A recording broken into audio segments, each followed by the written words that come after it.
Fentanyl's on the move, $150,000 worth of it at a time in just the average person's car. It's not, man, that's 150 grand worth of fentanyl and crack cocaine just moving around with somebody willy-nilly enough to fall asleep in their car. Yeah. What's going on at the major levels?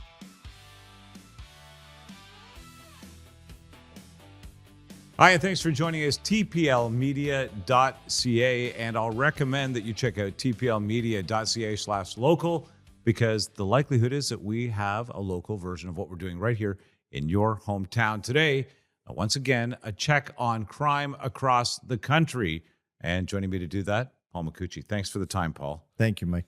All right, let's take a look at our rundown. Of course, the talk of Canada and most of the world right now is the tragic shooting of Mark Pinizado here in Toronto. An officer, ETF, shot in the neck, responding to a call of a shooting at the U.S. Consulate.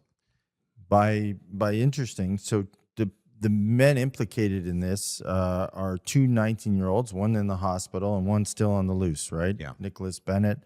And Zara Jabi, I think, is still on the... Yeah, Nicholas Bennett in hospital right now. He's on the loose. So a lot of questions outstanding here, Mike. You know, that a lot of people are asking over the weekend as you're moving around. People are saying, who are these two men who did the shooting at the consulate?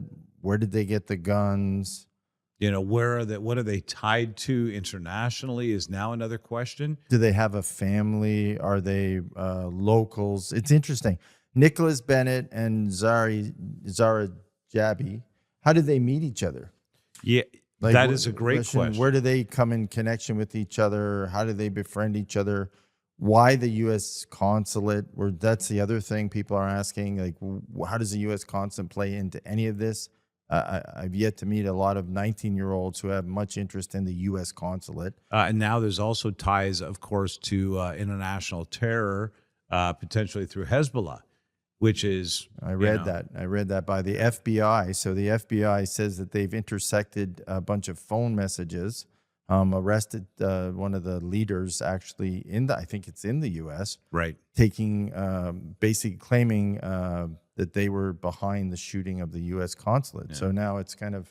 So now this one's really spinning all over the place. And while we have somebody at large, we're still not fully up to speed on what the motive was here. And if there was, and you pointed out earlier, this is an interesting time in Toronto. We have an international sporting affair going on that is drawing people from around the world that is already a security concern. And now we've got somebody shooting at the U.S. consulate that might be associated, allegedly, potentially associated with Hezbollah, funded out of Iran. Right, and murdering a constable with a beautiful family. We all saw. We were all heartbroken over the weekend. Yeah.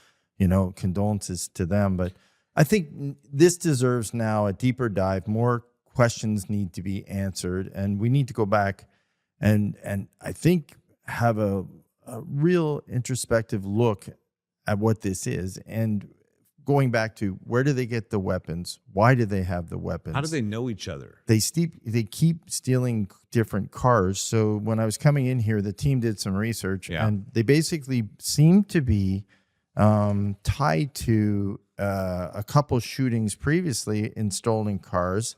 One is at a jiu-jitsu gym. Yeah, this Nicholas Bennett, not a good guy by the looks of it. Yeah, March 25th, shooting occurs in an apartment building near Eglinton Avenue. That was one of them, although nobody was shot. Yep. They found that the shots had been fired, and 19-year-old Nicholas Bennett was later charged with firearms offenses. Now, I mentioned to you on the way in, Mike, I've seen, so these emergency task force crews, just unbelievable how they usually meet up in a designated location. So they pick a meetup point, and they actually all come together. They drive in cars and vehicles. They get out let's call them their SWAT vans, show up. Yep. They gear up. They put on all their garb. I've had them actually, one of my businesses, I've had them use the business several times. I've been there a couple times when they're there.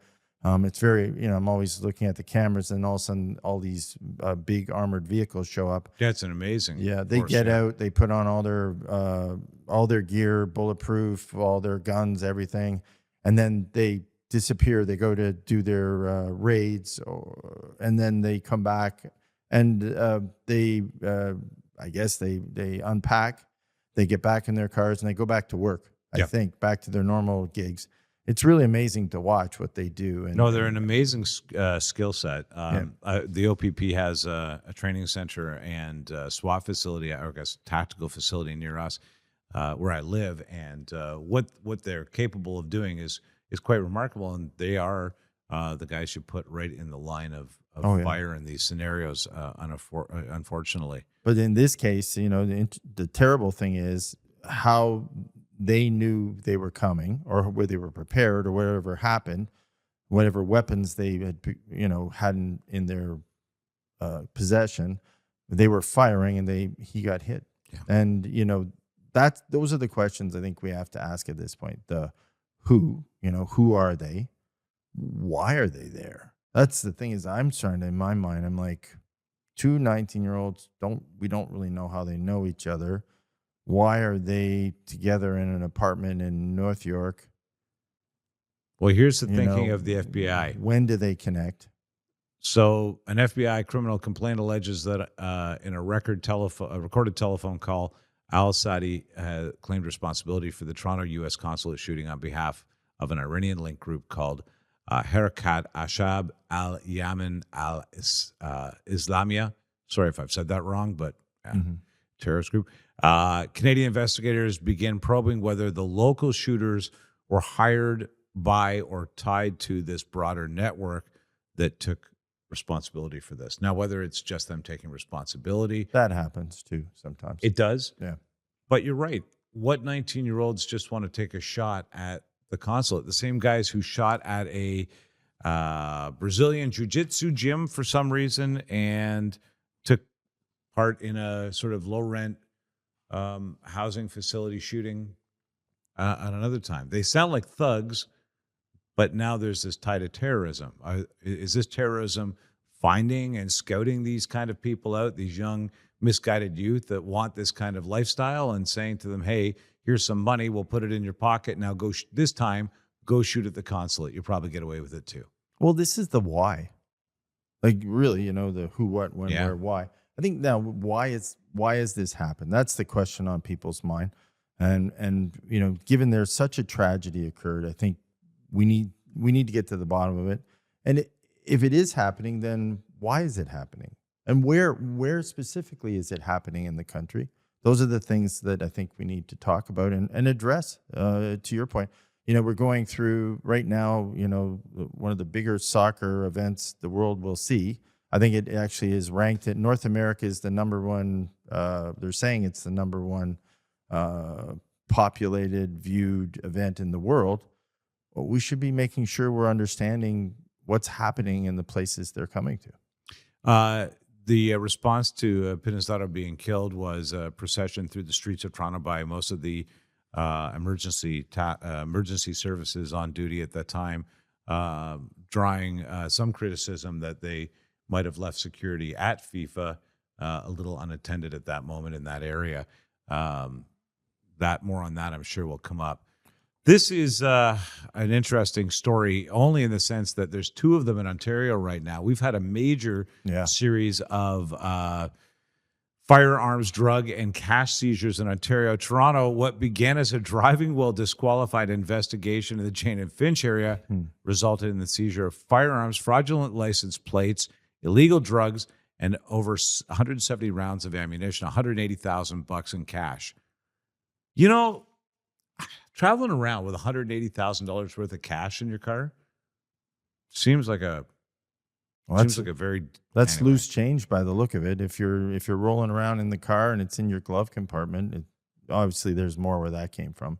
So they got that suspect on numerous weapons and trafficking charges. Then in Thunder Bay on June 5th, officers found a man, and this is wild.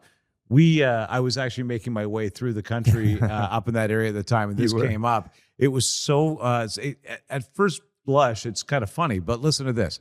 On June 5th, officers found a man asleep behind the wheel with the vehicle running. Being there, another time in my life, many years ago.